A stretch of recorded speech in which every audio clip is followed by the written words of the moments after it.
Hey everyone, welcome back to the 443 Security Simplified in a ballroom edition. I'm your host, Mark LaLiberty, and joining me today is... Corey, the greatness, not grinding. As I actually just hinted at, for those that aren't watching this on YouTube, Corey and I are coming to you together in the same room for the first time in, actually, a month or so. A couple months. More common than it used to be. On today's episode, like Corey just hinted at, we will be discussing a new phishing as a service. What did you call it? FAS platform? P-H-A-A-S, FAS. Before that, though, we will give an update on a podcast episode we played out 2 months ago on a pair of Supreme Court cases that were making their way through.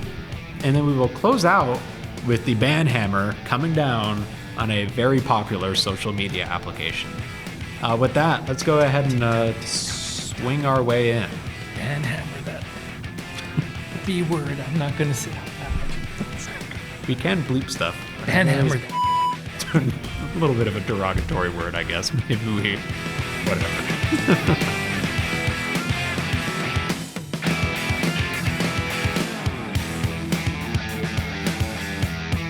So let's start this week with a update from... I guess 2 months ago now, but in reality quite a long time ago. So I think it was 2 years ago. Yeah, Section 230's been brewing forever. We aired a monologue episode by me on Section 230 and how it protects the internet effectively or allows the internet to run as we know it today. We did an update right after that because I remember not remembering some stuff because your first one was a monologue. And then 2 months ago in March, we gave an update on a pair of Supreme Court cases that were pending at the time that had the potential to really fundamentally change everything. So before we jump into that, I guess first should probably refresh everyone on what Section 230 is. I always need it. It's a shorthand for Section 230 of Title 47 of the United States Code, which effectively it allows service providers, let's say like websites or content providers, content platforms on the internet. It allows them to do best effort moderation on their platforms without effectively having liability for anything that they leave up unmoderated. Really, any website that's allowing user input to show up on their site, it's basically saying that they don't have to worry legally about the content that their users necessarily post, but other than some basic moderation. Because prior to Section 230, it was basically, you had two options.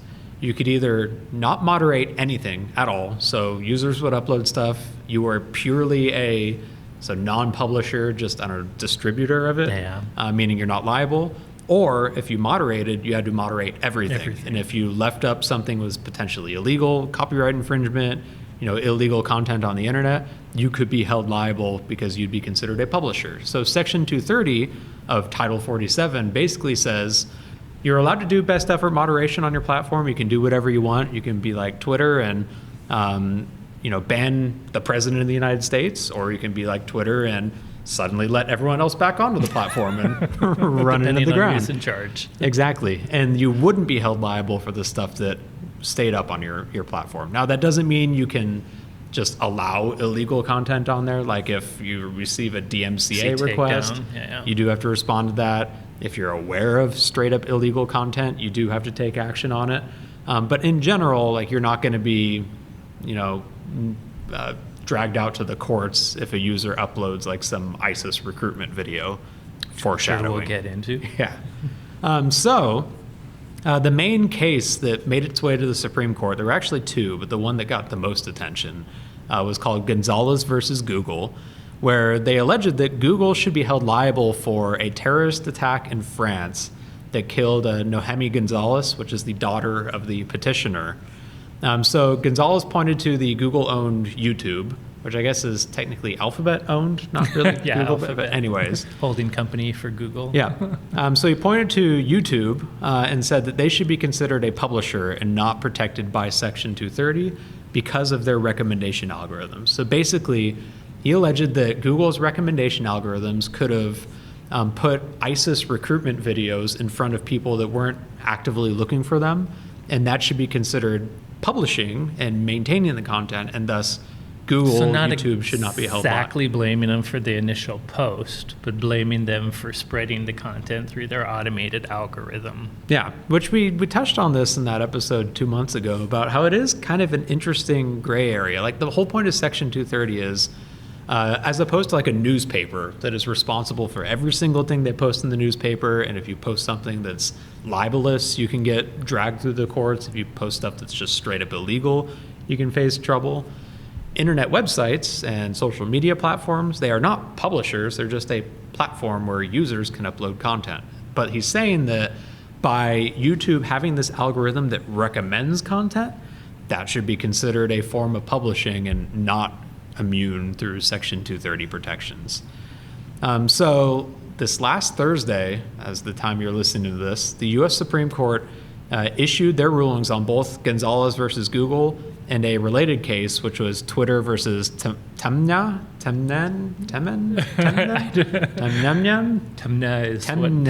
is what I would have said too. Taamneh. Got to be careful. We apologize with this. for Speaking mutating as the a fellow pronunciation. horrible last name to pronounce. But anyways, so the court ultimately concluded, drumroll please,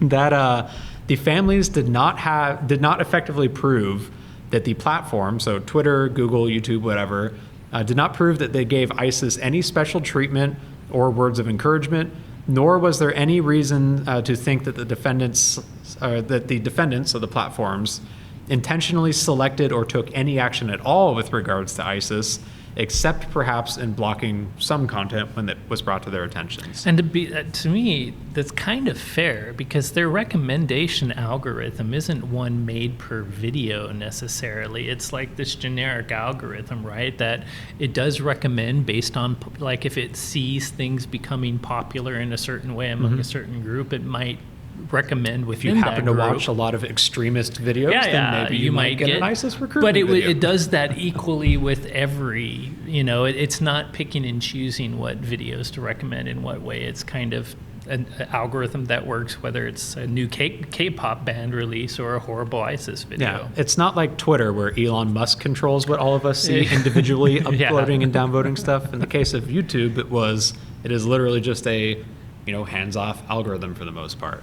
So Justice Thomas actually had a quote in the, I think he's the one that wrote the ruling for this. He said, quote, "The plaintiffs have failed to allege the defendants intentionally provided any substantial aid to the Reina attack," so this was the Paris attack, "or otherwise consciously participated in the attack, much less that the defendants pervasively and systematically assisted ISIS as to render them liable for every ISIS attack." Basically saying they didn't really do anything, so there's no reason to say that they should be liable every time ISIS goes and kills a bunch of people, which is tragic, by the way, but no, it is horrible. Fundamentally what makes sense. ISIS did.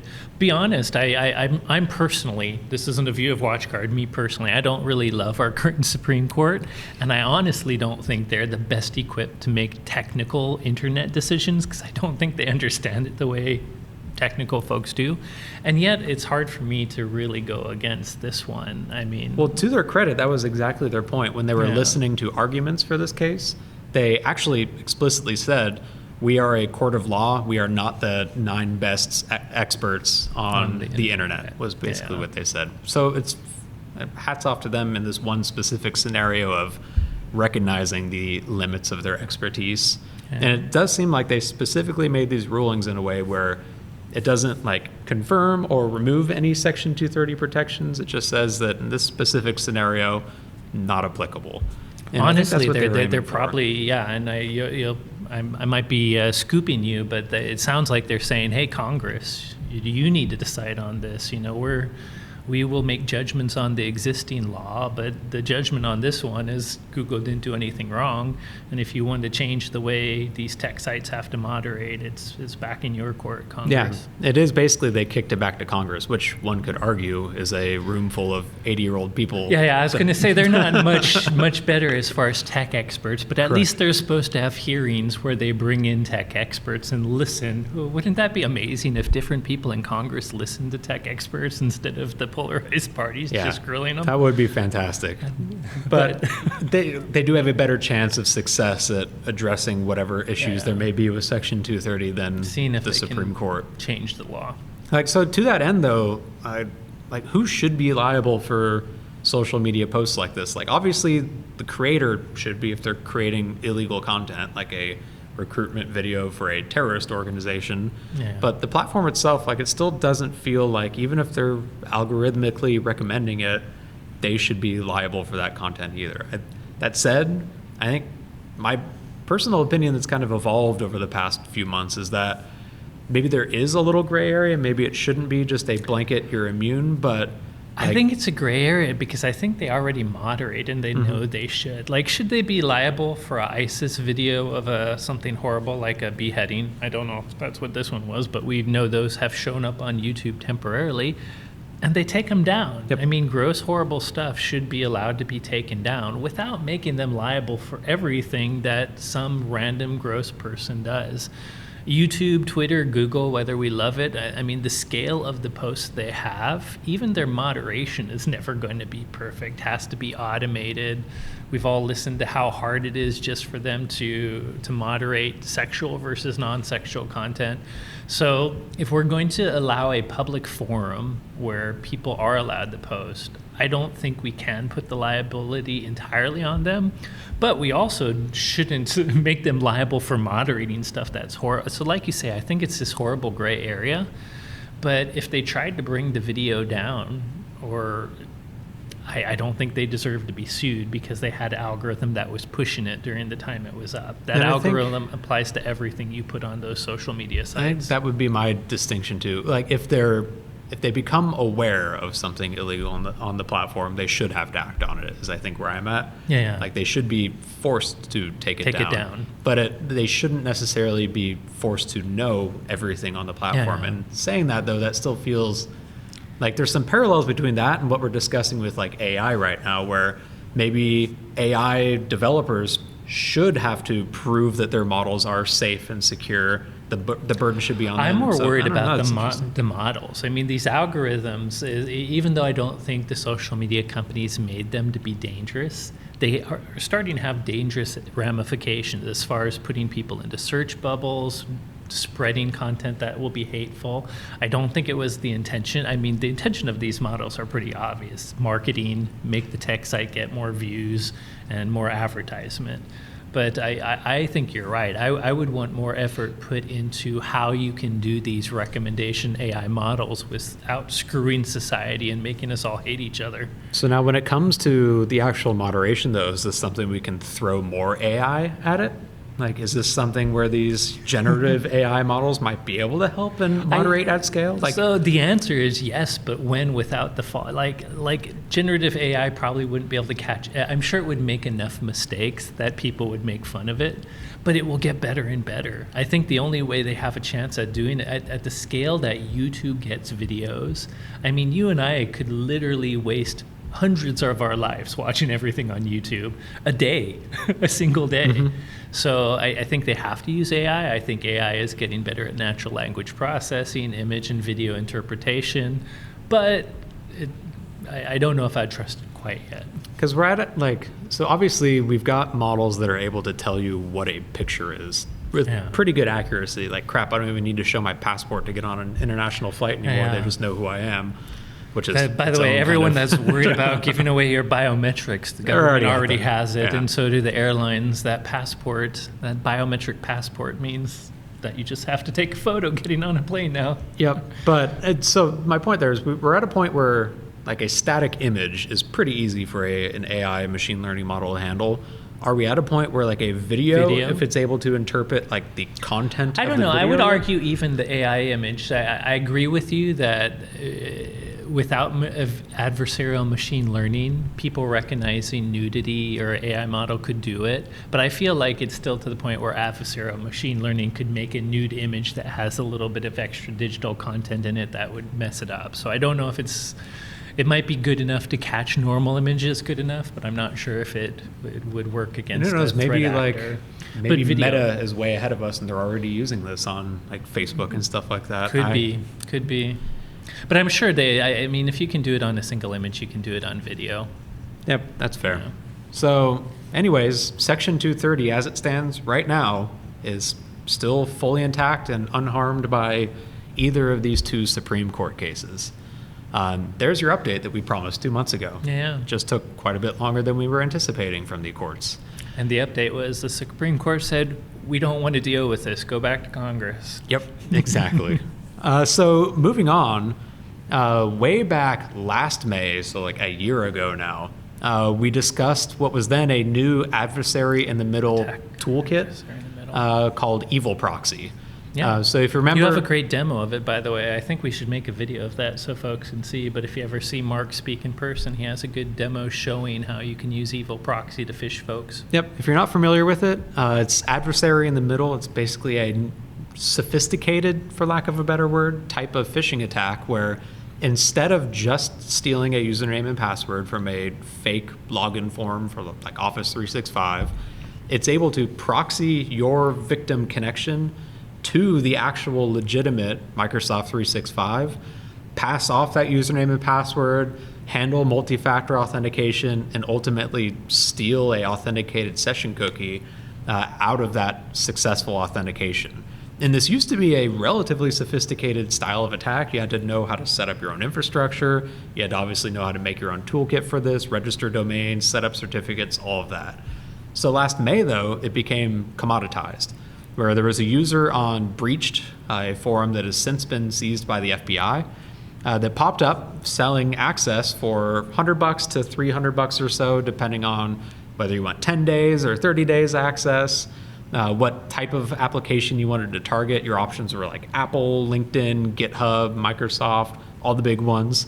And basically you give them a relatively small fee and they give you a set of scripts that sets up everything. So you no longer need the development expertise. All you need to do is be able to set up your own like Linux server somewhere on a virtual cloud, register a domain name of whatever you want to, mimicking whatever you want to target, and then fire off a bunch of phishing messages. And it really lowered the barrier for this style of attack to even relatively low-skilled attackers. Hey, Mark.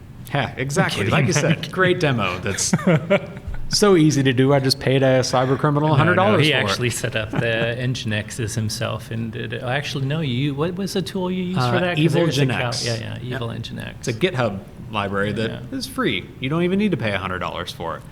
But anyways, just a few weeks ago, researchers at Talos published their findings on what was a previously undiscovered phishing as a service platform that had been in operation since at least... FAS, yet another acronym. FAS, yes. Great. Another one. Phishing as a service. Anyways, how long has it been around? Since at least the mid-2022 or so. So this offering, which was called Greatness, whatever, come on. Lower the ego a bit. If you're going to sell something, you might as well spin it. It focuses entirely on Microsoft 365, so it differs there from the Evil Proxy we saw that could target a whole bunch of platforms. Of different SaaS platforms. This one's just Microsoft 365. But let's be honest, that's the one. If you can get that credential, you're probably pretty golden. Exactly. In terms of like going after a business, that's probably the one you want to go after. And any other thing that user ends up connecting to, you can just use the password reset mechanism once you have their Office 365 account. So this one, it's again commoditized, so they would sell access to it to affiliates. So far, Talos found that those affiliates primarily targeted the United States, UK, Australia, South Africa, and Canada, with over half of all detections coming from the United States. In terms of verticals, it was primarily targeting manufacturing, but then followed up by healthcare, technology, and real estate. So this toolkit's a little bit different than what we saw with Evil Proxy. So Evil Proxy was entirely like link-based. You would send out a link to the platform hosting Evil Proxy. Greatness, you can do the link, or you can actually have it generate a HTML file attachment. that Yeah. you send in a phishing message. By the way, which is kind of weird. Like, I think you'd be more likely to get users to click on a link, even, obviously the link's not exactly right, so they'd have to miss how the domain was wrong. But I never open HTML files from email, and yet obviously you are also CSO of a that's cybersecurity true. company. It seems to be work. I mean, besides that, we see a lot of shortcut links, a lot of HTA files, which are really, in the end of the day, HTML type file. Not exactly, but a executable one. But it just seems weird to me that HTML file attachments work. I was actually thinking about this, and I think the reason for using a file attachment is generally email messages that have a file attachment stand out from other Yeah. messages. Like I get 5 million emails a day that are just You might just kill them for solicitation, But but if one there's has one with an attachment, attachment, it like in Gmail as an example, it gets floated to the top of the inbox. The and, other like, obvious Outlook. reason too is I think in HTML by itself is pretty benign. We'll get into there's something going on in that HTML file, and if Yeah. you're trying to get past evade certain security, maybe this additional stuff will help get past some checks. Yeah, so if you pop open that HTML file, it's got some obfuscated JavaScript in there that connects to the attacker's server. So they've licensed access to this through an API, actually.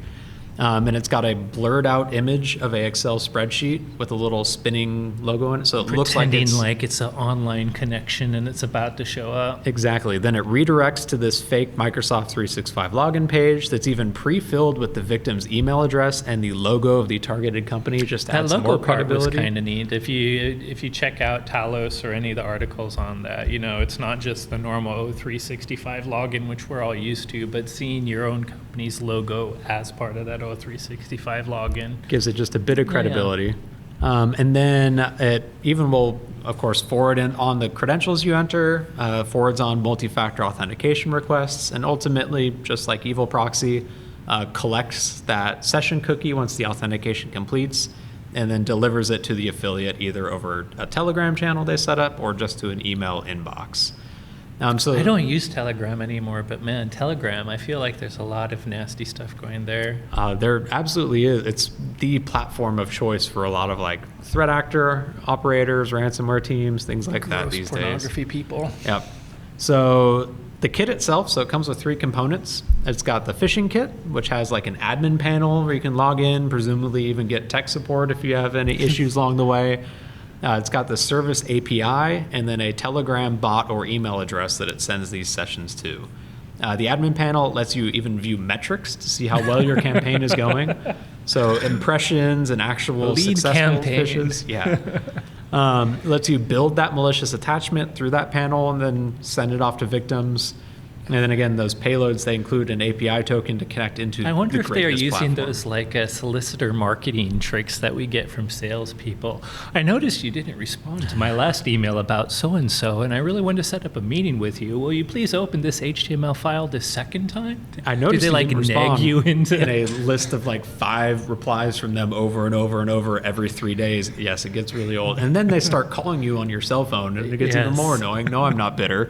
Please, if I want to buy your service, I Please, will reach out threat to actors you. don't do that because those type of solicitors go in my ignore list. So don't be that irritating if you want us to click your badness. But either way, like back on track, this is yet another example of a entirely commoditized platform for a relatively sophisticated style of attack. Yeah. And like the risks of that, like lowering the barrier of entry for threat actors there, means that they don't just have to go target Coca-Cola. They can go target small Anybody. mom and pop shops now because it's cheap and easy to do. Yeah.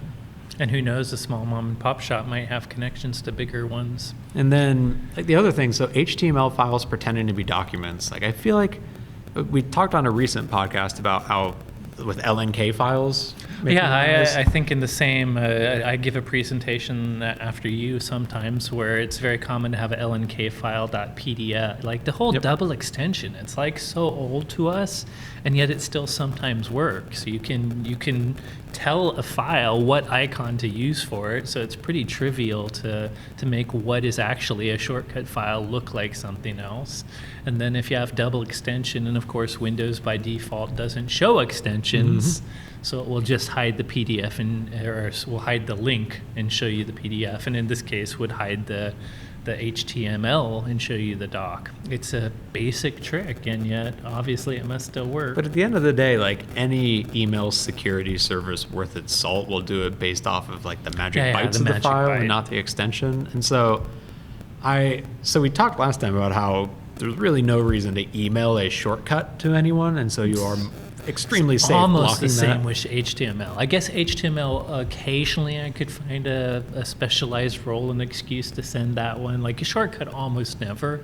But it's the same with HTML. Like, how many times do you really expect one? That Unless you're said, like a thinking off the webmaster or cuff, mistress. like emails are actually HTML formatted. I wonder what the complexity gets So into. we recently tried to block HTML, and there are sometimes client issues where maybe they didn't describe the header right, so the client wasn't able to display a web-based email and rather attached the HTML. Maybe it was forced text or something like that. So there are cases where email systems, for whatever reason, won't show it right, and instead will give you an attachment.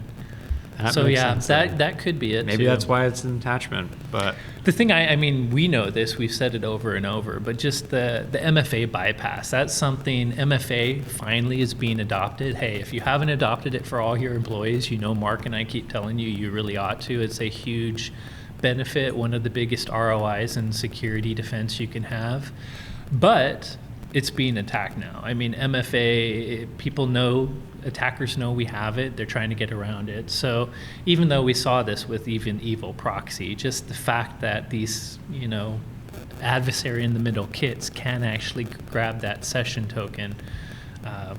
to put it simply, like multi-factor authentication will protect you from your credentials getting stolen, but it does not protect you against social engineering. Yeah, exactly. So don't be man in the middle, because if they get that session token, it's game over for all of your authentication. And with platforms like this, like they'll even, now as an email attachment, they won't have encryption, but it also won't have failed encryption. And so you won't see a lock, but you also won't see like the red lock. Yeah.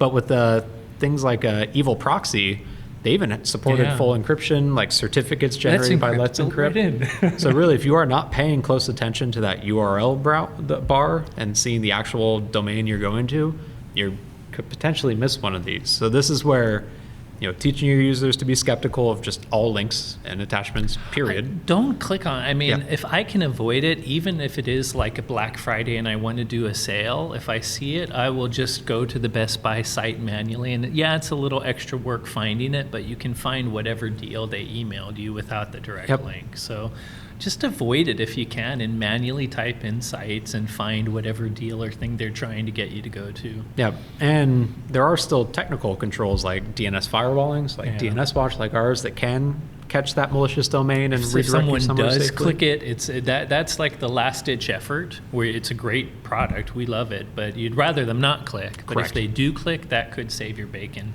Yeah. And everyone wants to keep their bacon. That's some good stuff. So I wonder what's going to happen. What's the next evolution of this social engineering? Probably some form of AI fueled, like we've already seen one example of a video call social engineering attack. So maybe that's the future. I don't know.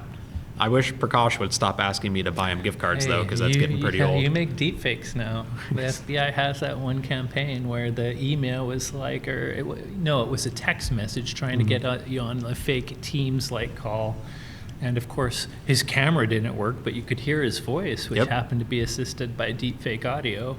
It's becoming a brave new world. Scary. So moving on to other scary things. So for the last 2 years, there's been this kind of Montana increasing. is scary? I'm Yes, kidding. Montana is Maybe. beautiful, but they are doing some interesting things. So for the last couple of years, there's been this increasing rhetoric in the U.S. and actually globally now as well too, about the social media app TikTok and the potential security, privacy, geopolitical concerns that this app poses. Like, there are 1.8 billion TikTok users worldwide, Yeah.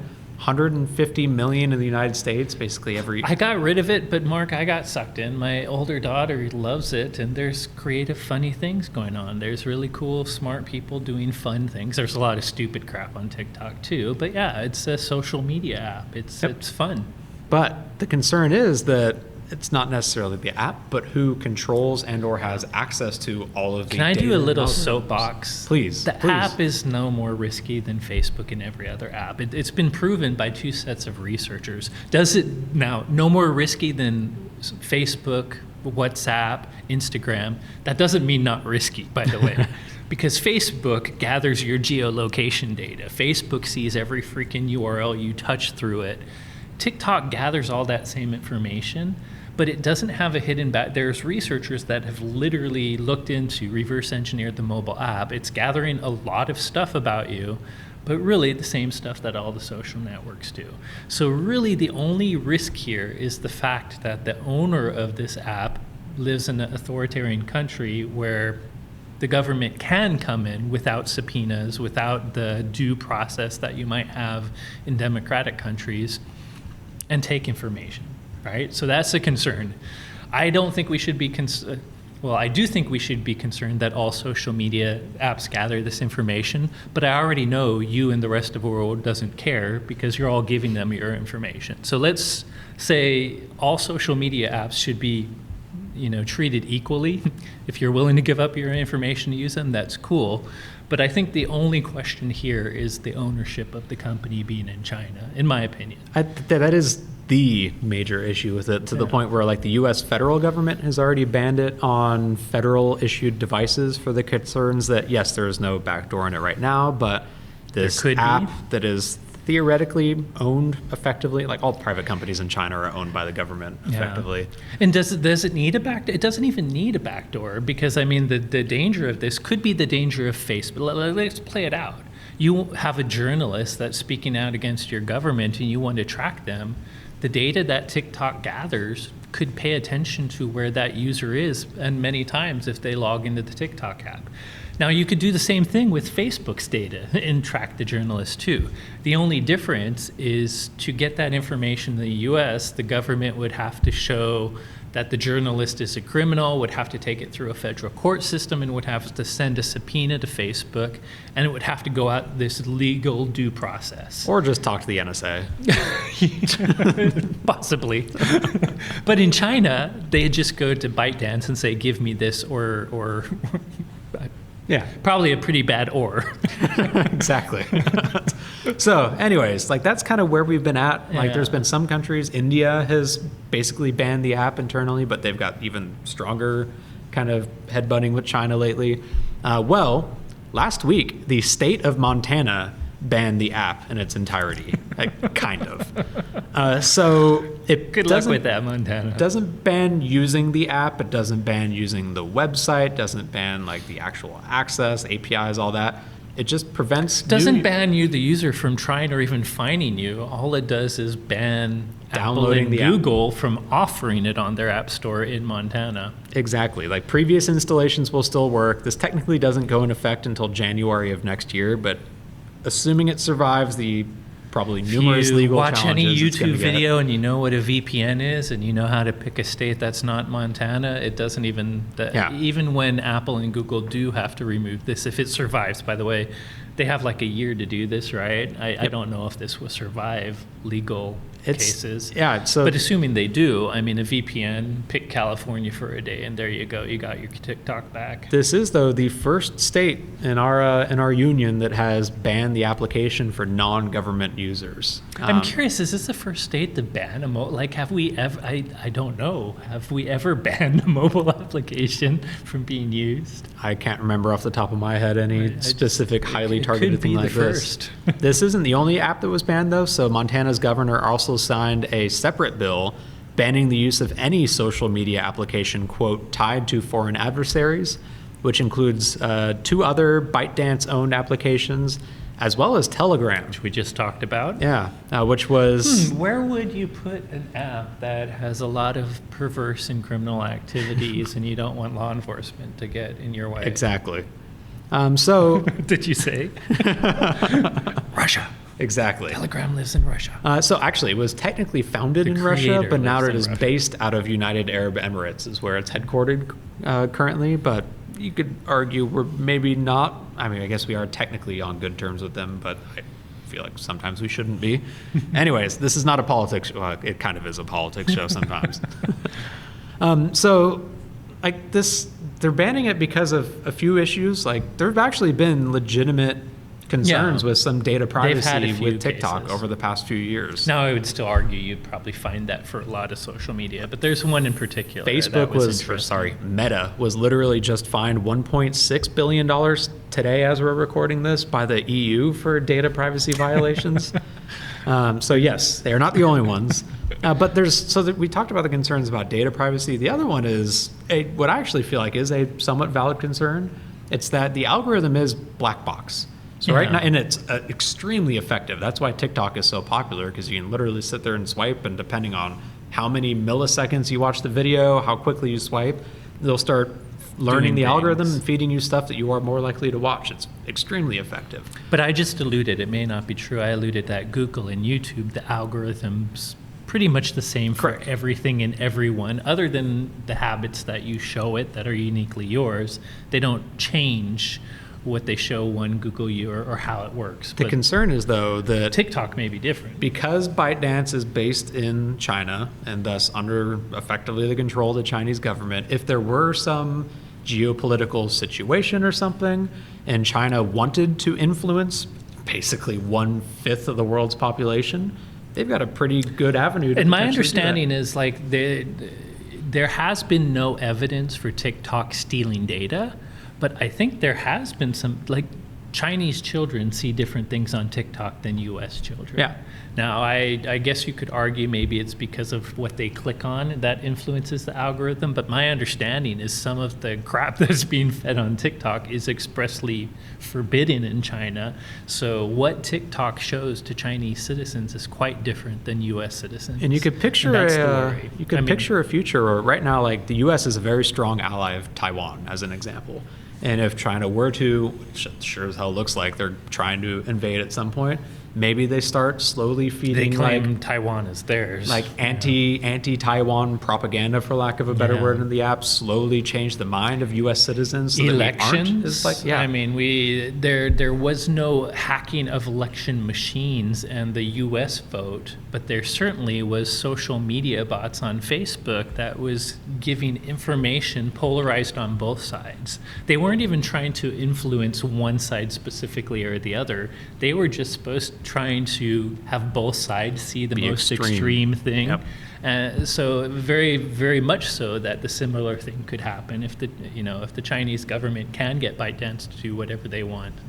Now, at the same time, like, there's nothing stopping the U.S. government from going to Twitter or Facebook or whatever and doing the same thing from a U.S. perspective. Like, yes, there's a court process, but that's the only thing, and that's like that's my argument. Technically, we have the same data, so we're kind of throwing stones. But I think the difference is really that we're supposed to be a democratic government. We're supposed to have checks and balances. We're supposed to have judges. So it's not just one person saying do this or die.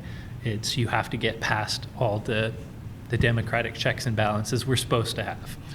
Now, are there loopholes? I hope not. But yeah, I do think there is a difference in the government. But there's no difference in the technology and what the tech company is actually doing, in my opinion. And when you look at like the Chinese government as an example, like you mentioned, they have a rule that basically allows them full access to any data at any time. They can come in and say, give us that or else.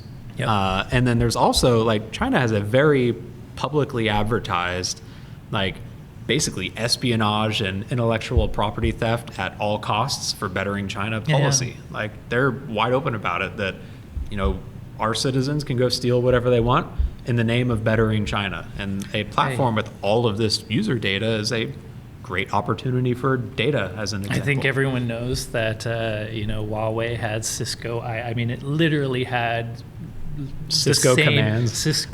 Not just commands, like the same messages back when you typed a command. Me and Mark, you can find it on YouTube, Made in Beijing, the plan for global market dominance, where China basically said, here's the 20 things that we're going to do technologically and go steal all this information from.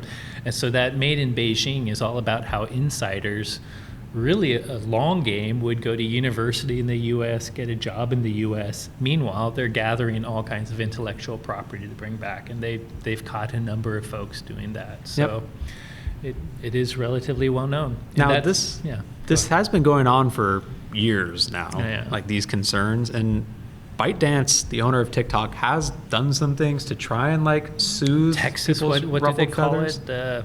Weren't they supposed to create a Texas data center for TikTok? So they ended up all, as of I think last June, all U.S. user data stays in the United States in cloud operations hosted by Oracle. Yeah, and I think Oracle even has access to the algorithm. Oracle or some third party has access to the algorithm to theoretically vet it. So the data is supposed to stay in the United States at this point. But like since last June, there have still been... That was called Project Texas, by the way. There have still been several reports since then of employees based in China accessing U.S. users' data, and sometimes in ways that really does not seem appropriate. So and let's get into some of the not appropriate. That is the hard part, though, because I think even as a legitimate company, we totally tenant our data in different regions. For GDPR, for the privacy of our European countries, we have to put it there. But we do have analysts all over the world. Like if you're thinking about MDR as a service, having our threat hunters find something, not every analyst, in fact, you may not have enough to support them, are all in Europe. So I guess it's not overly unusual to tenant data one place, but have a foreign someone in a different country that's part of the company check data. My argument But then would you be, need to have some sort of checks and balances on what, you need to be logging and auditing that and have role-based access control. well, my argument is that ByteDance is rolling in cash right now. Yeah, from if you're TikTok. big enough, you could probably hire And they employees. could absolutely have just a U.S.-based firm handling U.S.-based development and data management.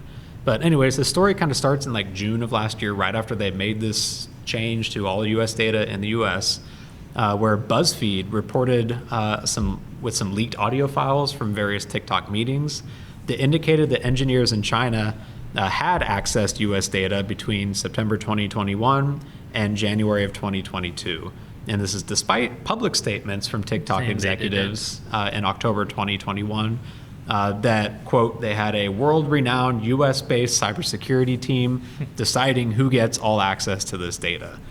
Now, that was the first... I guess that's not maybe the U.S. people allowed the Chinese. Exactly. So I guess that's not Could be world technically a renowned. They just say, lie. "Yep, go for it." They didn't outright say, our Chinese employees have never accessed your data. Yep. They just said there's a U.S. team that decides. Well, after BuzzFeed reported on this, as well as a few other journalistic outlets, in December of 2022, it turns out TikTok confirmed that employees had accessed specific user data of two of the journalists involved with this they were trying to hunt down the leaks effectively. Yeah. So they started monitoring the journalists that There were was a reporting on it. reason I used journalists for the example a while back. Yeah. So that is where it's crossing into what I would consider abusive data it's very access abusive. at that point. And that's not the end of it. So just this month, there was a former head of engineering at ByteDance's U.S. operations that alleged that the Chinese Communist Party, quote, maintained supreme access to all data held by TikTok, including data stored by the U.S. Now, this is a employee that was fired, so potentially whistleblower, disgruntled. You have to take it with a grain of salt.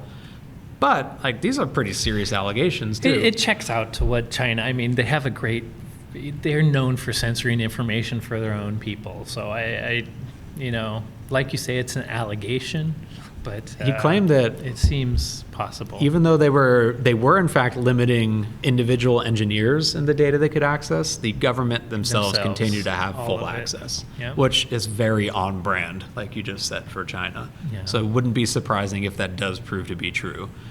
So, I mean, what do you think? Like Montana straight up blocked kind of blocked the app. They blocked downloading the app. They didn't do anything else to prevent access to it.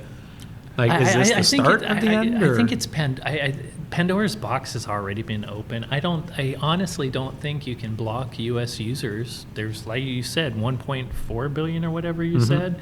There's millions and millions, tens of millions of U.S. users that like the app. I think it's like Pandora's box. You won't be able to close it. Private VPNs are now something that moms do. I mean, they're advertised on every YouTube video I've ever seen and on TV. People know how to watch Netflix in the UK now because of it. So I think it's more up to us as people in the society to know this risk. I don't think you'll be able to block the app.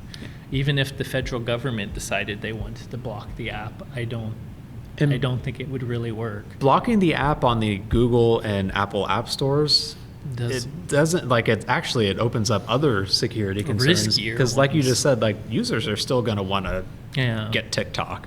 And so now they're going to go Google TikTok download. If they were smart, they should at least VPN to Europe and get it from an official store. But if they Google it, what would they find? They'll end up on some shady website with instructions on how to sideload it. Free sideloading. By the way, it's Trojanized. Yeah. Like we've seen this in the past. Angry What was Birds. it?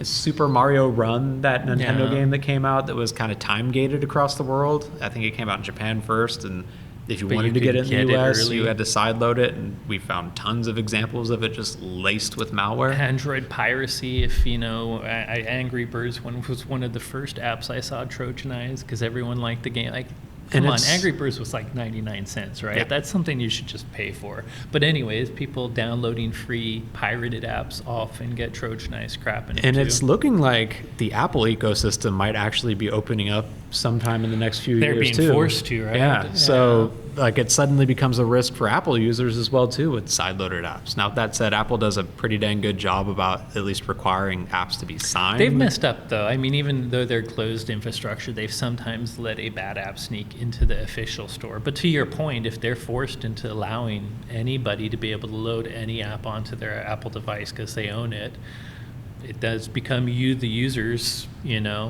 liability to figure out if what you're loading isn't being manipulated already. So here's my hot take. I bet you by this time next year, May 2024, TikTok will be banned in the United States for all users. Here, I don't think it will work. I don't think it'll happen. Here's my hot take.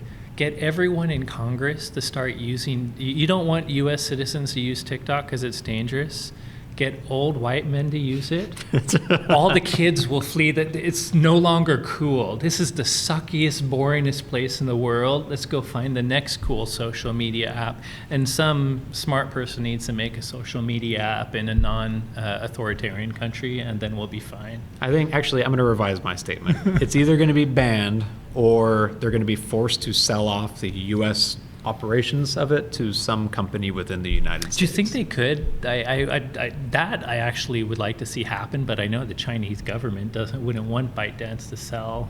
So my thought process is they don't want to, but if the options are you are banned or you at least make some money in a sale. Do you think China thinks banning would really work? Like, how is the U.S. going to ban it? Banning the download. Are they going to put the great firewall of the U.S.? I mean, U.S. citizens will know how to get TikTok. Yeah. And it goes. I mean, don't get me wrong. I'm not arguing for TikTok. Even though I'm comparing them to Facebook and saying that's bad too, my bigger issue is the government behind it. So I get it. I get why you want to ban it and why it's dangerous. It's just not going to work in a free and open society. I don't think that's going to stop them from trying, though. That definitely seems to be where the headwinds are going these days. And it's mostly at this point, like you said, just geopolitical. Like, U.S. and China are not very good friends currently. Nope. And crap, they just banned, Micron processors in China for security concerns. It feels like we're getting, it's just kind of like tick for tat kind of thing. And I don't know. I stand by that. It will either not be, or it'll be banned or sold off by this time next year. If I'm wrong, I will buy you a beer. In 3 years, TikTok won't be cool anymore. The young kids will have moved on to something else. That's a very good point, too. Maybe what's next? Blue Sky? I hear that's all the rage these days. I don't even know. If I knew, that would be the place the kids wouldn't go. Just wait for the boomers and Gen Z to ruin TikTok, and then problem solved. Hey, Gen Z's cool. Don't basket me with boomers, even though they're my loving parents who are awesome. Anyways, well, as of now, if you're in Montana, no TikTok for you. But everywhere else, your days may be numbered. At least for a year. Yeah. Or if you're on Montana, look up a VPN. You can come from anywhere in the world. Can we ban Twitter next? Yes, please. Mastodon needs to get better. I'm still waiting for my Blue Sky invite. Hey everyone, thanks again for listening. As always, if you enjoyed today's episode, don't forget to rate, review, and subscribe. If you have any questions on today's topics, suggestions for future episode topics, or if you think we should just permanently replace Corey with ChatGPT, reach out to us on Twitter. Let's work. I'm at, what work? Whatever. I'm at XORRO_. Corey is at SecAdept, and the both of us are at #the443podcast. Thanks again for listening, and you will hear from us next week.